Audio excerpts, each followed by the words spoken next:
C'est 2 influenceurs sur un ring, bandage dur, torse nu. Ils ont 1 mois de salle, mais qui boxent comme des professionnels alors qu'on interdit certains boxeurs. Et là, le mec, il vient parce qu'il habite à Dubaï, parce qu'il a de l'argent, et on laisse faire. Ah ben là, on parle pas de santé des boxeurs. Salut les disciples de la boxe, c'est Jean-Charles. Bon, je voulais tourner ici dans ce joli cadre à Marseille avec la mer derrière moi, mais ça fait beaucoup trop bouger la caméra. Là, le vent aujourd'hui fait beaucoup trop bouger la caméra. Donc, je vais pas prendre le risque. Et puis surtout, peut-être qu'au niveau du son, ça sera pas terrible. Donc, je vais aller dans le parc Borelli, m'installer pour vous raconter un peu ce que je pense de ce combat et surtout dans quelles conditions il a été monté. Alors avant de m'installer dans le parc quelque part où je vais être tranquille pour pouvoir vous parler un petit peu de ce scandale, je vais vous partager 2 posts. Un post écrit que je vais vous lire qui était sur Facebook et un post vidéo aussi sur Facebook pour que vous compreniez un petit peu mieux le problème qu'il y a derrière ce combat-là. Donc c'est un message de Abadila Alab qui nous dit « 2 amateurs, 0 combat, sans casque, torse nu, bandage dur. On dépense des centaines d'euros pour l'IRM cérébral, test d'effort, prise de sang, etc. On nous casse la tête avec des critères bidons, alors que eux font un combat pro avec une licence amateur, c'est-à-dire ophtalmo et médecin. Qui a validé ce combat?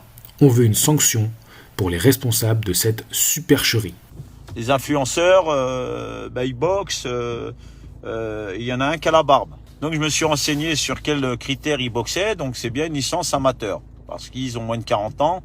Donc là, jusqu'à là, tout est logique. Donc jusqu'à là, tout va bien, ils ont une licence amateur, donc ils sont affiliés, ils sont assurés. Par contre, il y en a un des 2, il a la barbe.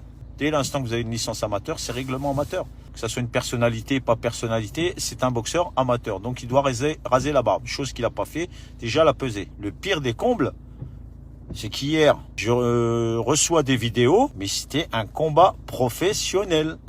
On m'a montré les coulisses, bandage dur, 0 combat amateur, 0 combat pro, influenceur, réglementation amateur, avec un arbitre officiel avec le logo FFB. Alors nous, les éducateurs, les acteurs de terrain, qui sommes dans la boxe depuis 35 ans, on nous implique des règlements, c'est comme ça et ça sera rien d'autre. Alors nous, encore pire, la boxe professionnelle, on va t'inventer des critères qui tiennent plus la route parce que la boxe pro, ça va plus. Et là, parce que tu es influenceur, parce que tu t'appelles un tel, tu montes, tu as le droit de faire ce que tu veux sur un ring de boxe. Alors, le règlement, il est pour tout le monde. Alors comme j'entends souvent, c'est pas parce que tu sais conduire que tu as le permis de conduire. Alors passe le permis de conduire et tu iras sur la route. Hier, tu es amateur, tu pas pro, donc tu boxes sur le règlement amateur. Non, là, ça va plus. Alors, on va pas être content, je le sais, mais je le dis. Là, franchement, ça m'a coupé les pattes, encore une fois. Si tu veux être pro, passe les critères de la boxe amateur pour passer pro. Tes 25 combats avec les 3 tiers de victoire en 3-3 et tu passes pro. Comment voulez-vous qu'aujourd'hui, on explique à nos boxeurs à la salle, t'as pas les critères pour passer professionnel? Bon, du coup, hier, j'avais vu que ça s'était terminé sur une blessure et je voulais faire une petite vidéo réaction ce matin. Je m'étais dit, bon, allez, je vais en parler, je vais rappeler que la boxe n'est pas un jeu et que ça aurait pu être bien plus grave pour les 2 combattants, les 2 stars de télé-réalité qui ont fait un combat de boxe. Et en fait, j'ai reçu un coup de téléphone d'un arbitre. Voilà, je ne donnerai pas son nom, mais en discutant avec lui, je me suis dit, il y a d'autres choses à dire. Et il m'a envoyé ses publications. Donc, vous voyez, vous avez bien compris que le problème pour les personnes qui ont posté ces publications, c'est que la Fédération française de boxe, sous couvert que c'était un combat amateur, ont organisé cet événement. Et pourquoi ça pose souci? Pourquoi ça pose souci? Parce que déjà, si c'est le cas, c'est un mensonge. C'est-à-dire que pour que la Fédération française organise, c'est-à-dire mettre un arbitre, des officiels. Alors, officiel, par exemple, tu peux avoir la personne qui va s'occuper du timer, tu vois, du chrono, donc c'est lui qui gère les rounds, voilà, d'avoir un arbitre sur place qui va gérer justement comment se passe le combat, c'est lui qui va empêcher les accrochages, c'est lui qui va compter quand il estime qu'un des 2 boxeurs est suffisamment touché. Pour qu'il y ait tout ça, attention, hein, c'est les accusations qui sont faites à la Fédération française de boxe. Pour l'instant, elle n'a pas répondu à ça. Et pour qu'il y ait la Fédération française de boxe qui couvre l'événement, ils ont donné une licence amateur aux 2 influenceurs. Jusque-là, est-ce que c'est problématique? Non. Tu peux donner une licence amateur à n'importe qui, il suffit de passer des examens médicaux qui sont très simples. Là où ça pose problème et là où ça scandalise le monde de la boxe, c'est que, comme vous avez pu le voir, ils ont boxé torse nu, sans casque, avec des gants, alors je ne sais pas la taille de leurs gants, je ne sais pas si c'était du 10 ou du 12, et avec des bandages durs, ce qu'on appelle des bandages durs, c'est-à-dire des bandages professionnels. Ça pose problème. Ça pose problème parce que si c'est un combat amateur, comme c'est leur premier combat, ils doivent porter forcément un casque, et c'est au bout de 5 combats qu'on enlève le casque, ils doivent avoir pas des bandages durs, ils doivent porter un t-shirt, et l'arbitre est beaucoup plus vigilant, c'est-à-dire dès qu'il y a un coup qui est un peu appuyé, qu'il estime que le boxeur est touché, tu vois, qu'il n'est pas les coups appuyés, tous les coups sont appuyés, mais que le boxeur est un peu atteint par le coup, il va prendre le temps de compter le boxeur qui a été touché. Là, ce n'était pas le cas, il y avait beaucoup plus, on laissait beaucoup plus de possibilités de toucher et voire de mettre KO l'adversaire, KO debout, et du coup, ça ressemblait à un combat professionnel. En fait, tout laissait penser à un combat professionnel. Et moi, ça, en soi, qu'il le fasse passer pour un combat professionnel, ça ne me choque pas parce que je l'avais déjà expliqué quand on avait eu le combat de Logan Paul, tout ça. Je dis, ou Mike Tyson, voilà, j'avais dit, il faut que ça fasse passer pour un combat pro. Il faut que les gens, parce que la plupart du grand public, ceux qui vont acheter, c'est des gens à qui on vend une affiche, on leur vend une image. C'est des gens qui sont crédules, c'est des gens qui vont payer. On leur dit, ah ok, c'est un vrai combat, ça va se casser la gueule, c'est un combat professionnel, waouh et tout, donc on va acheter ça. Après, le problème c'est qu'en France, tu ne peux pas faire ce que tu veux. En France, tu ne peux pas faire tout et n'importe quoi.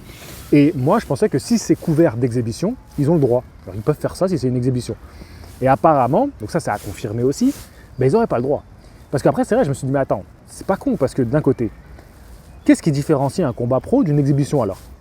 Tu vois? Parce que sinon, tu peux faire tout et n'importe quoi.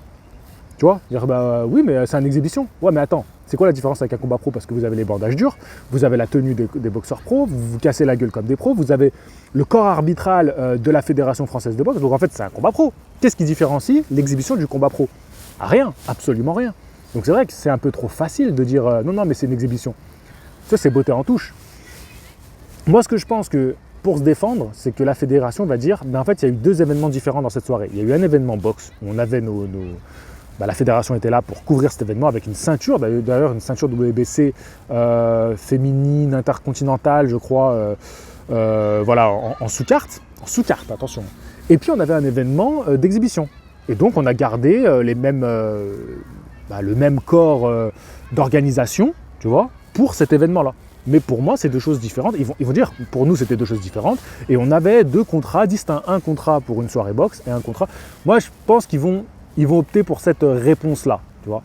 Ça serait pour moi la réponse la plus logique pour esquiver la question de, attendez, qu'est-ce que vous avez fait? Par contre, là où moi, je pense qu'ils ne peuvent pas s'esquiver, c'est sur cette histoire de... Ils les ont fait passer en amateur. Ils leur ont donné une licence amateur. Et ils ont accepté qu'il y ait toutes les conditions d'un combat professionnel. Ce qui est complètement interdit. On n'a jamais vu ça. On n'a jamais vu, voilà, moi j'ai déjà eu une licence amateur, ouais, mais là tu vas faire un combat en condition pro. Mais c'est un combat amateur. C'est quand tu es dans ta carrière amateur. Non, c'est complètement absurde de faire ça. Donc ça fait ressortir une faille un petit peu dans le système boxe en France, surtout dans le système de la Fédération française, qui va devoir répondre à ces accusations. Encore une fois, moi je ne dis pas que c'est avéré, j'attends de voir la réponse de la Fédération française de boxe parce qu'on les accuse d'une part, mais il faut avoir leur réponse. Moi j'attends de voir leur réponse et je vous la relayerai aussi, c'est normal. Mais j'avoue que là, j'ai un peu de mal à avaler cette pilule. Les combats d'exhibition, que ça soit bon ou non pour la boxe, c'est pas la question. Là c'est pas la question. Là c'est comment on a craché à la gueule des combattants pros à qui on fait galérer pour pouvoir combattre. Beaucoup partent maintenant au Luxembourg, en Belgique, voilà, pour faire leur licence professionnelle, parce qu'en France, tu as un processus. J'avais fait une très bonne vidéo, j'estime que c'est une bonne vidéo, où je parlais du parcours de Jake Paul. C'était avec l'auteur de la page Les Boxeurs du Dimanche, si je me souviens bien, c'était tous les 2 qu'on l'avait fait. Et moi, j'avais répertorié toutes les démarches d'un combattant qui doit faire avant d'avoir un combat pro. Chose que Jake Paul n'avait absolument pas faite. Et en fait, on est face au même cas avec ce combat-là entre Benji et Dylan. Je crois que c'est ça, Dylan et Benjamin.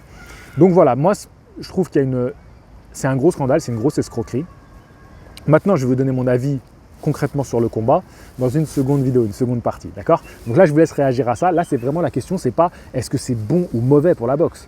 C'est qu'est-ce que vous pensez de comment ça a été fait, comment ça a été monté. Et là, je trouve que c'est grave en fait. C'est grave parce qu'on ne respecte pas du tout le système de la boxe en France, on ne respecte pas les boxeurs qu'on fait galérer et qu'on est en train de crever à petit feu parce qu'ils ne peuvent pas vivre dans un système comme ça.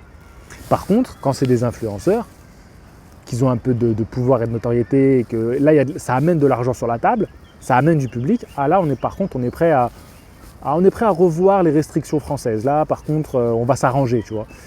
Ça pose quand même problème. Ça pose problème que la fédération, si c'est le cas, attention, si c'est le cas, soit mouillée là-dedans.